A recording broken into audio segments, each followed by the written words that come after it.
Hello and welcome. This is Orath the Bardo Bum.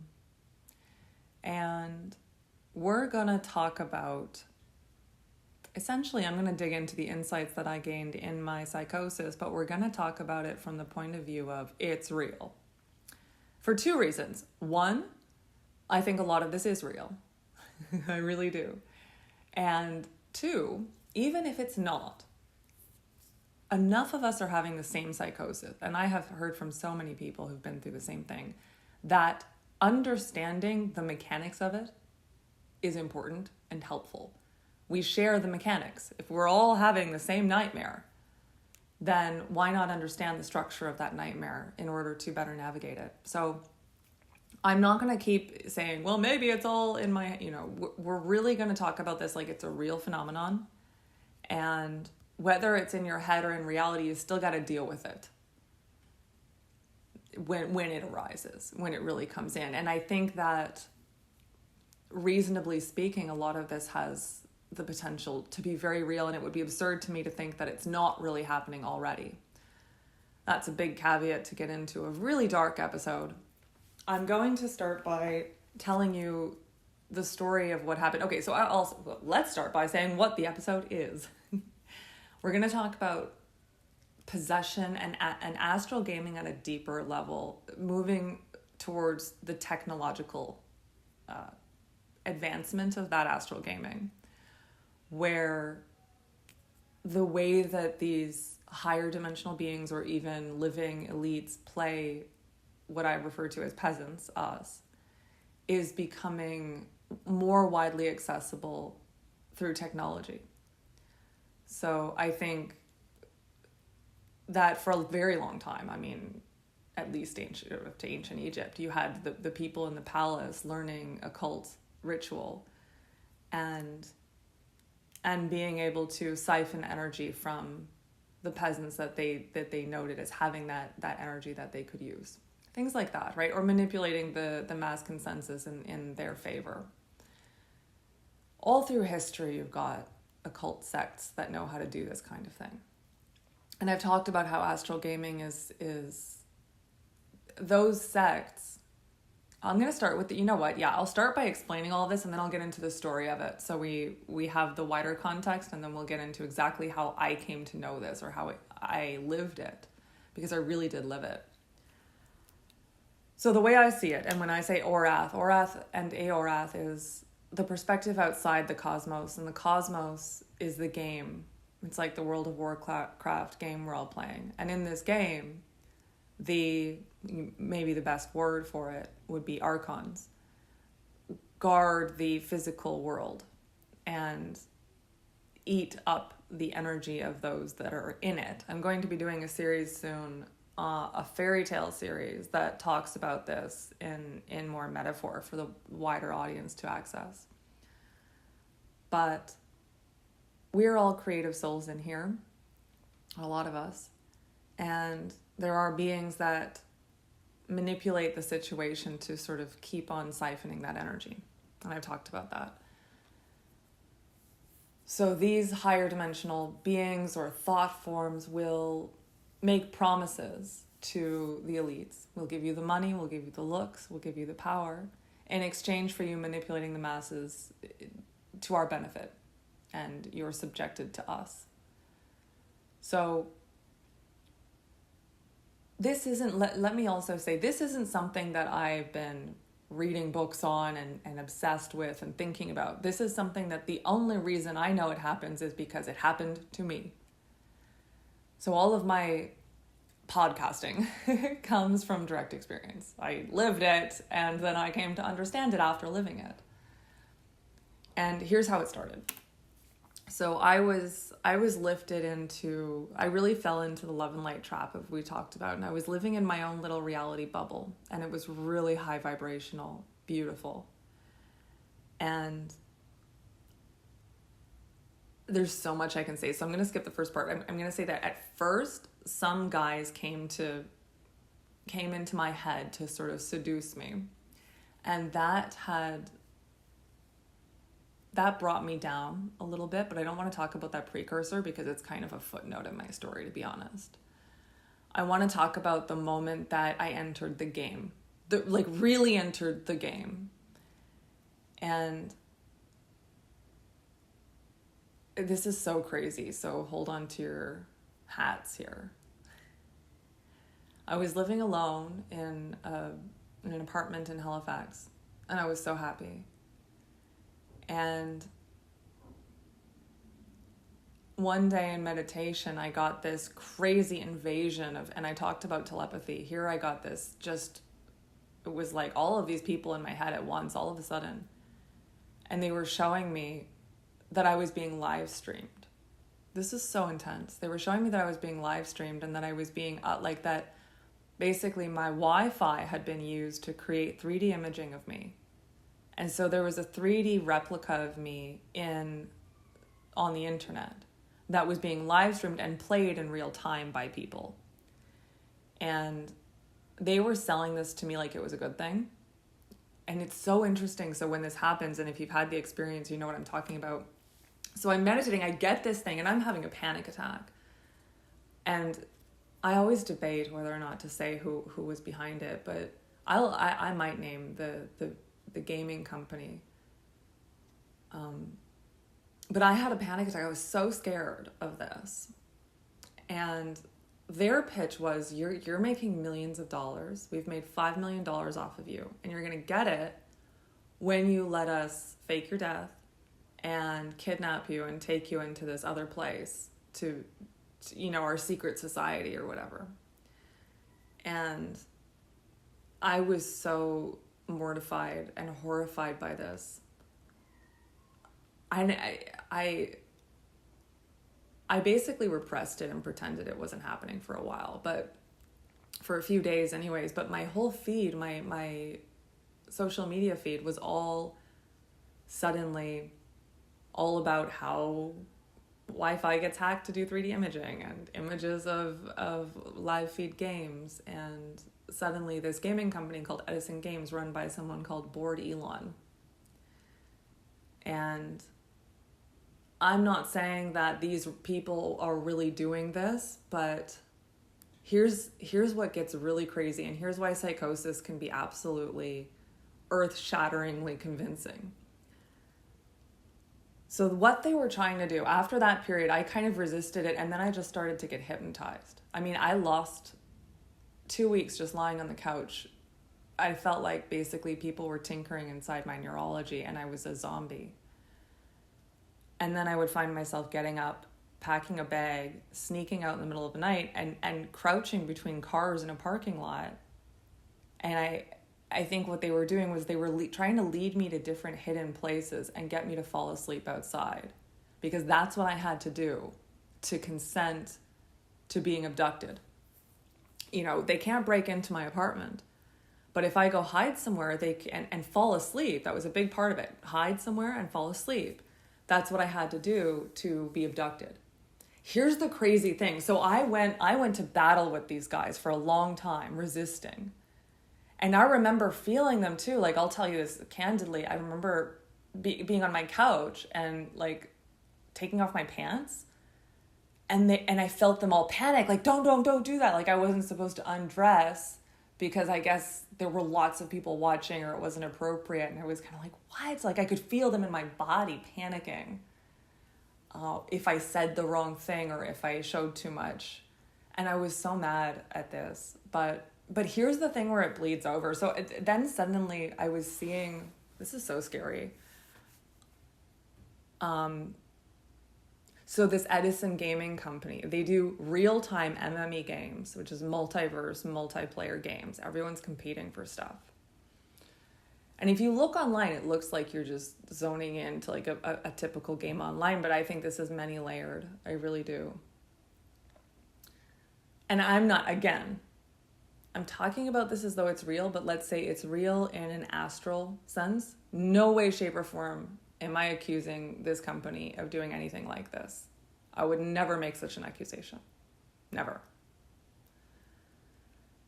So, but in my psychotic state, I would tune into their live streams on X. And when I tuned in, they would be talking about me. So I would be lighting a Palo Santo. And they go, oh, look, our little penguin is lighting a Palo Santo. And then they said, she looks like she should be on a private jet.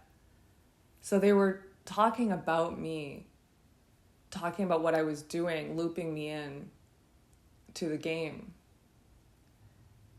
And I remember the thing that pissed me off the most, it's not just that they did this without my consent. It's not like, the thing that pissed me off the most was that I want to make a video game myself. Like I, especially after my experience, I really want to design a video game, and I want to design so many things. And I had so been wanting people to come into my life to collaborate with. And it just pissed me off that I was being used as the subject object instead of the creative director. That was the thing that pissed me off the most. And I remember the whole time thinking, this is the last record before I die. I just felt like I was done for. I was wanting to say goodbye letters to my friends. I just felt like I was done. I felt like this thing was going to kill me, and it came very close. But here's where it gets so spooky, and they've taken it down. But about a year later, I went onto the website for Edison Games, and I saw a game that had just been posted that had been previously played, called UFO Snatchers. Do you know how this game works? You go and hypnotize unsuspecting NPCs, draw them out to a designated location so that they can be abducted. That's the game that came out after this experience.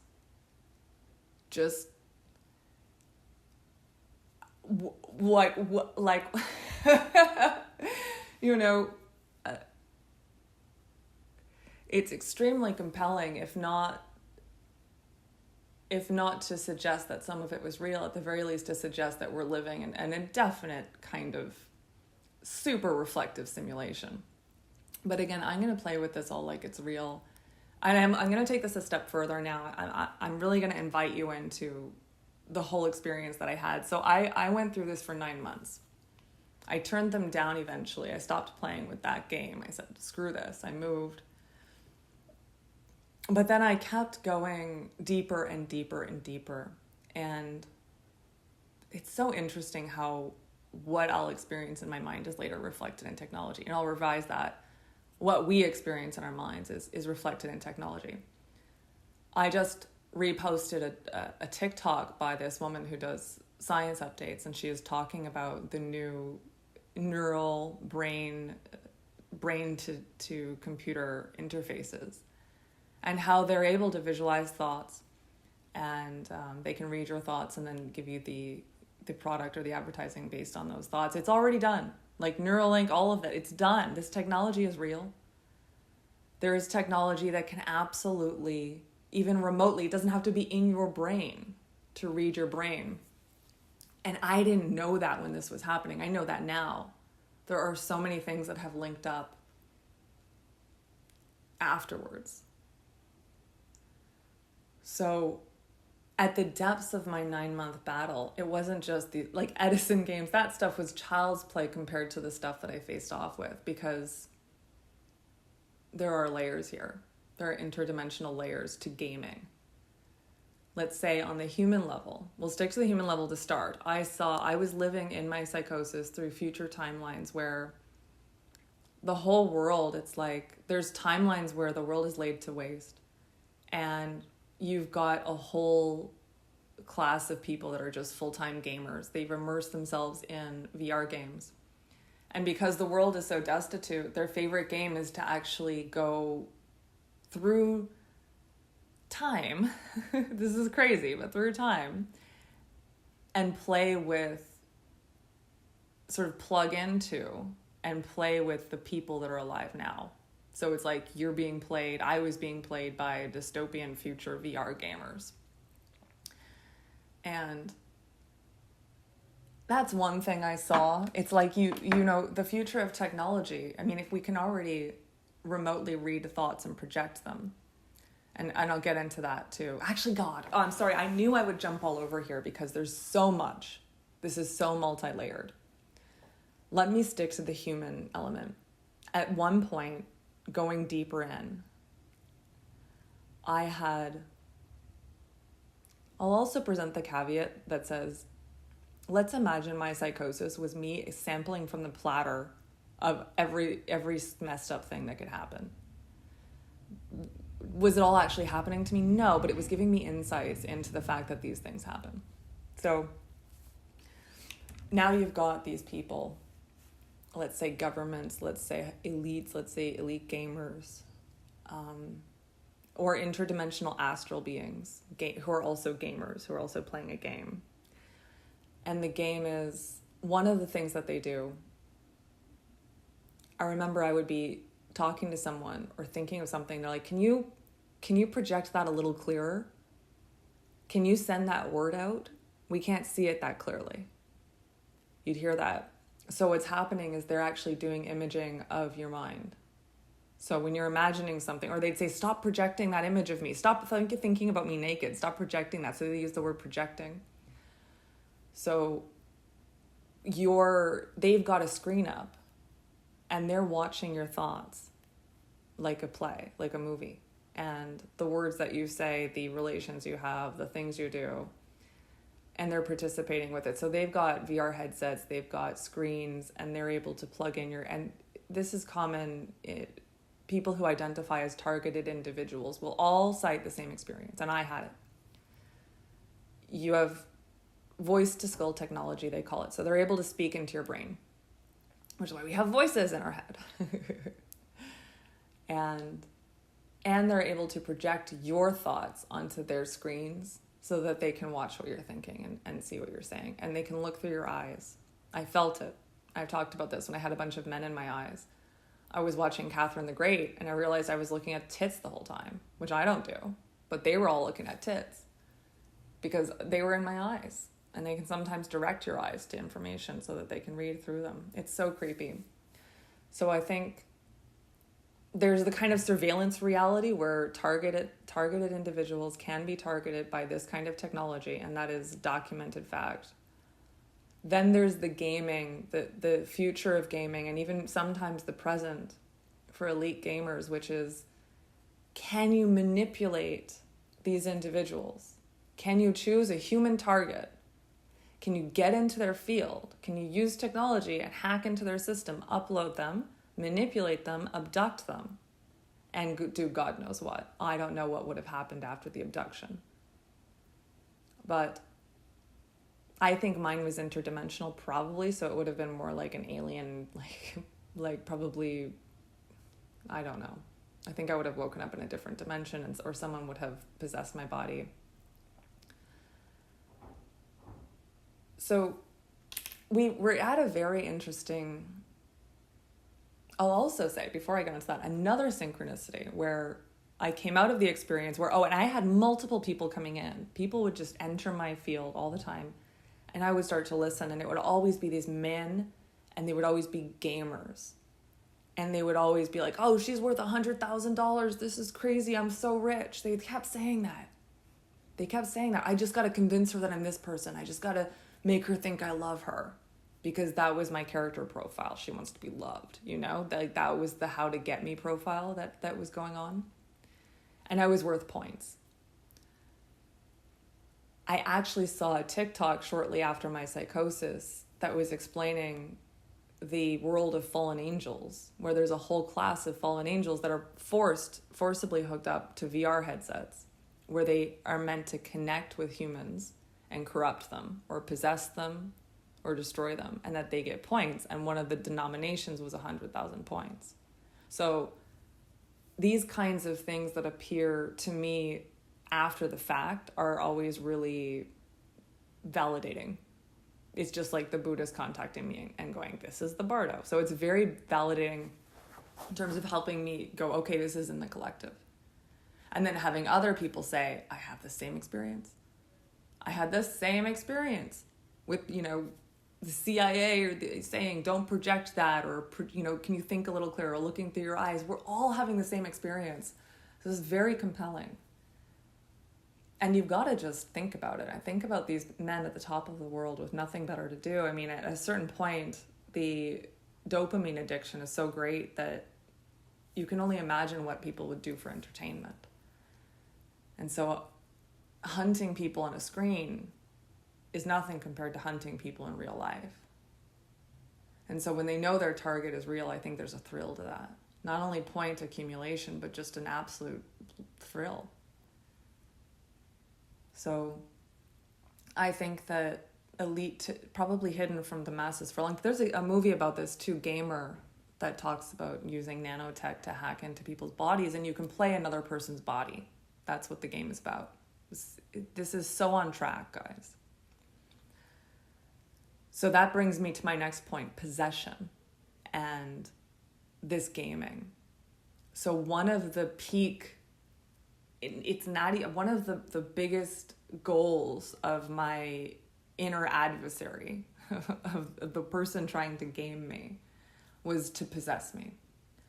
Meaning, I'm reading a book now called The Multiple Man, and it's about multiple personality disorder. And it posits that there are multiple people living in a single person.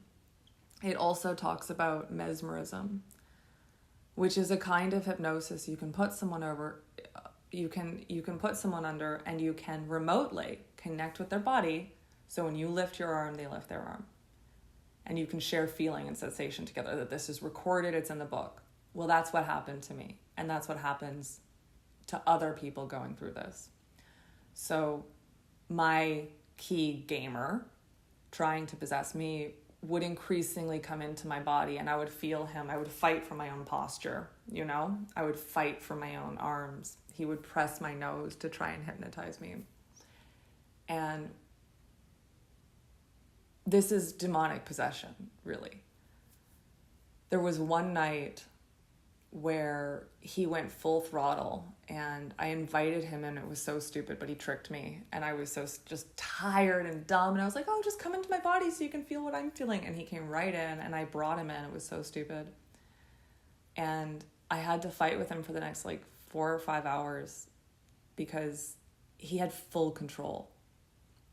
For a second, I had to lie down still, but when I stood up, he had full control for a second, and his psychopathic joy at possessing my body and his unbridled hatred for me, his absolute hatred for me, it was the most chilling thing. And the experience of possession means you're a prisoner in your own body.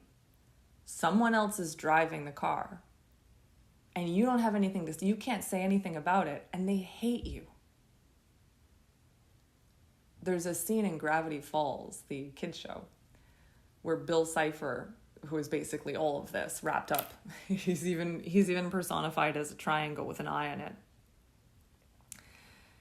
where he possesses this boy, and it's not until the boy falls asleep that he can get rid of him, but he basically just slams him around and abuses him, and it's chaos. And that's what it's like. I mean, they don't care for your well-being. They'll keep you up for days and days and days just to stay in power. It's very scary. And I think humans are capable of doing this to each other. I think that astral beings or meta beings are capable of doing this to humans. And I think that technology will increase the capacity. So I think that all of this stuff is already possible. And well-trained mages and magicians and occultists are already able to do things like this, to read minds, to mesmerically connect. Like I said, especially with the use of drugs. But where it's going to get really dark, and this is where the future timelines that I saw, was where technology is going to make it darkly possible for the masses to connect and be connected to. So brain to computer interfacing, you're basically, it's the last box Pandora ever gets to open. Because once that one is open, you've said to those who are controlling those interfaces, welcome to my brain, have at it. And you could be eternally locked in a game that they're playing against you forever. I think, man, it's so plausible, it scares me. And not to mention, you could be, the future of gaming too, you could be playing a virtual reality game or even just a game, and you could think that the targets are not real. but you're actually hooked up to interfaces that are destroying real people. And that's something that I also dealt with in there, where I was begging the gamers to recognize that I was not an NPC, that I was a human being. So that's a really scary part. I mean, it's a really maniacal way to have people hurting each other. And even worse, without knowing it. It's really like the dark evil. And I'm going to do a whole episode on evil. But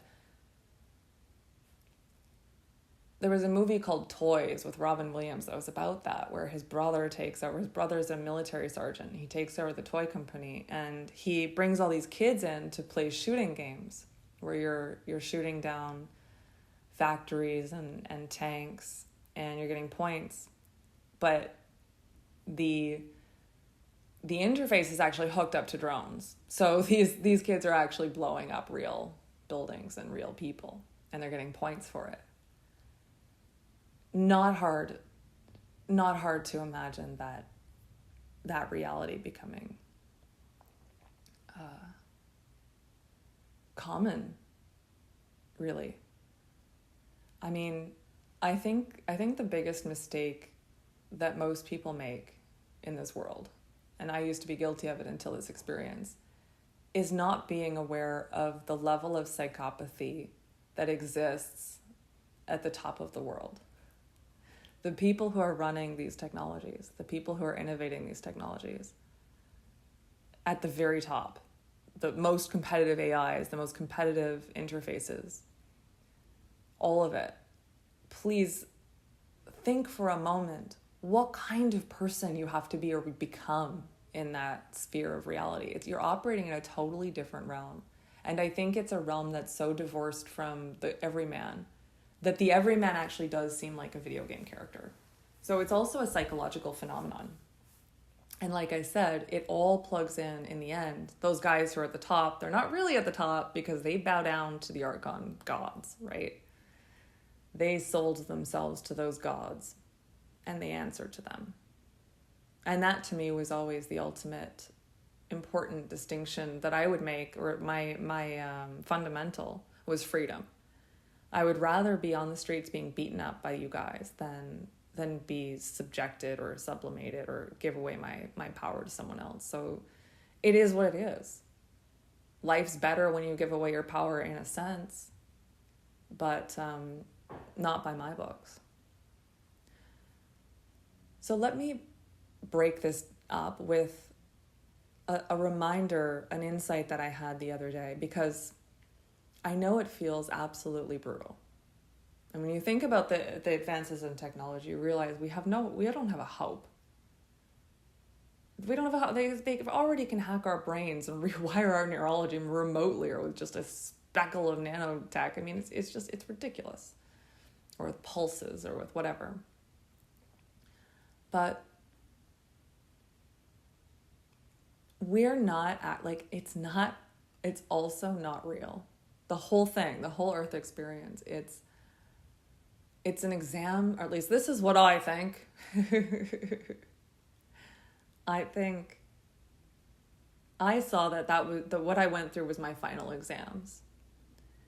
And who administered the exams, that's the crazy part. It's me. And it's not even me, it's unconscious me. It's my molecules, it's my DNA, it's just nature.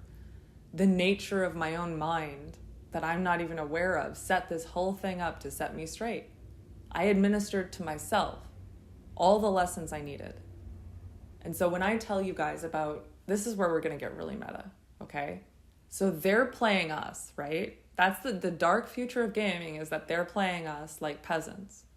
Can they hypnotize us? Can they manipulate us? Can they get us all buying the same thing? Can they get us possessed? But at a higher level, we're the ones playing the game. And we're not playing them, we're playing ourselves. We designed them to attack us so we could get smarter, so we could sort ourselves out. I think. It's always my caveat. What the fuck do I know? What the fuck do I know? But But I sure have been through a lot. I sure have seen a lot. And these conclusions are truthfully earned. I really do see that it's just a kind of biological evolution of self adjusting. And we're in the big boss level right now with this stuff. So that is to say, however bleak it seems to get, you're only testing yourself. And the moment that you pass the test, the problems go away. So that's my solution. What is your solution, Robin, to this mass evil empires playing us like peasants? My solution is keep getting smarter, keep learning your lessons, keep steering the boat of your own reality, and you won't need these big bosses anymore. And then they'll just disappear, more or less, I think.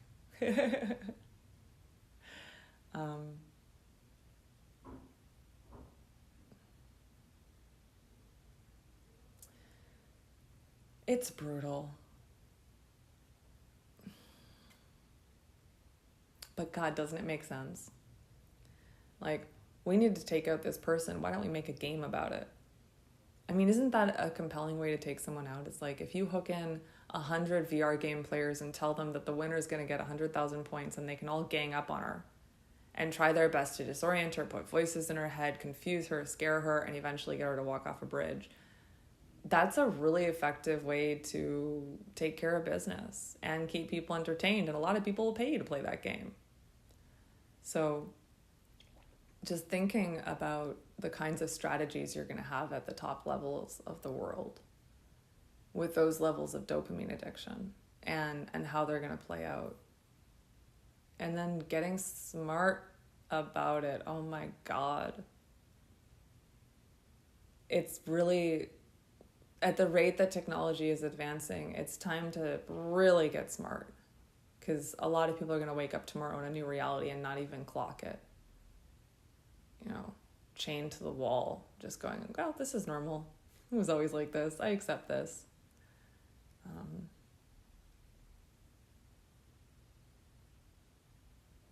It's happening.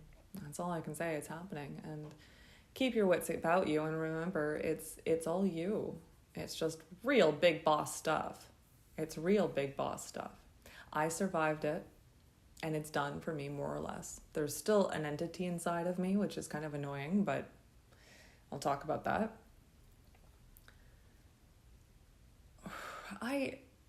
Yeah.